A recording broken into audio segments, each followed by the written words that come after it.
Well, today I'm honored to welcome a little up-and-coming basketball team to the White House called the world champion Miami Heat.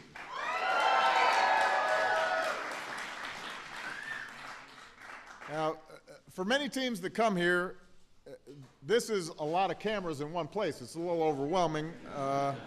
But for the Heat, this is what practice looks like. This is normal.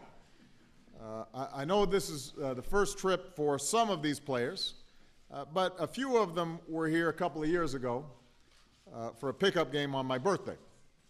Now, I'm not trying to take all the credit, Coach, but I think that it's clear that going up against me prepared them to take on Kevin Durant and Russell Westbrook. It sharpened their skills. It gave them the competitive edge that they needed. And I think part of the reason they came back today is they want another shot at the old guy. But first, I have to congratulate the Heat on their well-earned title. This team traveled a long road to get to where they are. In 2011, the Heat got all the way to the finals, only to come up short. But when you fall, the real test is whether you can ignore the naysayers, pick yourself up, and come back stronger. And that's true in basketball, but it's also true in life. That's exactly what these guys did. Instead of getting down, they got better. Dwayne Wade worked on his core. LeBron learned some post moves from Hakeem. Shane Battier came on board. They became a more complete team. They got to know each other better and trust each other more. And they became more fun to watch. In Game 4 against the Thunder last year, we saw LeBron carried off the floor with cramps, only to come back a few minutes later and hit a dagger of a three-pointer to put the Heat ahead. During Game 6, we saw him pull off one of the greatest performances in basketball playoff history, dropping 45 points and had a scary look in his eye. We saw Dwayne Wade, the heart and soul of this team, continue to do whatever it takes to win, including leading the team in blocks. And at the post-game press conferences, he dressed well enough to land himself in GQ magazine. Show him your kicks here, Brian. If any of you can pull this off, other than Dwayne Wade, let me know. We saw Chris Bosh get injured but get healthy right at the perfect time and do outstanding work throughout the rest of the playoffs. And it wasn't just the big three. Mike Miller could barely walk. Mike, you look better now. You look broke down last year. But still hit 7 three-pointers in the final game. I don't know how he did it because he could not walk. He looked like an old man. Mario Chalmers earned himself a nickname from Dwayne Wade that I'm not allowed to repeat. But he did a great job. Shane Battier, as always, played impeccable defense, hit big threes. Juwan Howard, Grandpa, became the first member of the Fab Five to win a ring. And Coach continually set the tone and kept these guys motivated the entire way. So that team mentality, with everybody doing their part, is what finally put the Heat over the top.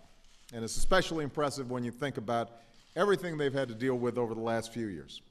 This team inspired a lot of passions on both sides, and I'm just talking about their dance moves now. We saw that video, LeBron. But even though I'm a little disappointed that the Bulls didn't make it, I do want to congratulate the Heat for a well-earned championship. LeBron said it's about damn time.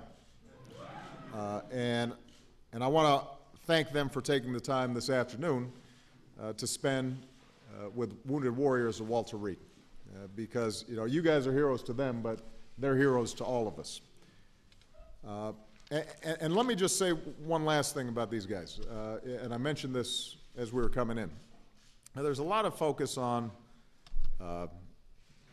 what happens on the court. But what's also important is what happens off the court. And I don't know all these guys, but I do know LeBron and Dwayne and Chris. And one of the things I'm proudest of is that they take their roles as fathers seriously. And you know, for all the young men out there who are looking up to them all the time, for them to see somebody who cares about their kids and is you know, there for them day in, day out, that's a good message to send. It's a positive message to send, and we're very proud of them for that. So,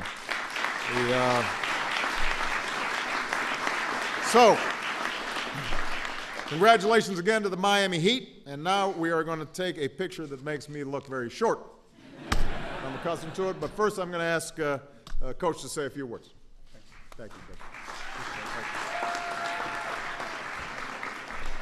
Well, on behalf of Mickey Arison, Pat Riley, the entire Miami Heat organization, and our families, we want to thank you for your hospitality today, to be in the White House, and also to be inspired by the great men and women of the Walter Reed Hospital. We are honored and truly, truly humbled to be here. We actually hope that this team serves as an inspiration to the nation of what a group can do when you come together and sacrifice your egos for a greater goal, to come together with a real hard hat work ethic, and to be able to persevere through adversity and a whole heck of a lot of criticism, and still be able to accomplish the ultimate dream. Fantastic. Thank you so much. Come on, Mike. Am I supposed to say something? Hey, you can if you want. It's your world, man. Say something? I mean, on behalf of myself and my teammates, we just want to thank you, you know, to piggyback what Spo said, for the hospitality, for allowing us to be, I mean, in the White House. I mean, we're in the White House.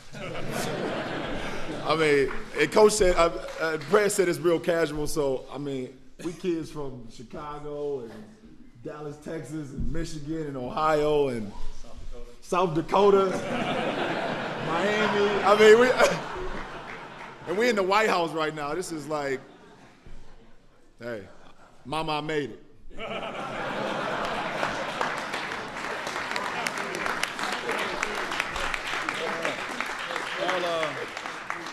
All I got to say is we got a 10-day contract left. Yeah. Pick my man up. You guys could use a shooter. My point guard. Thank you, man. Thank you. All right. You guys want to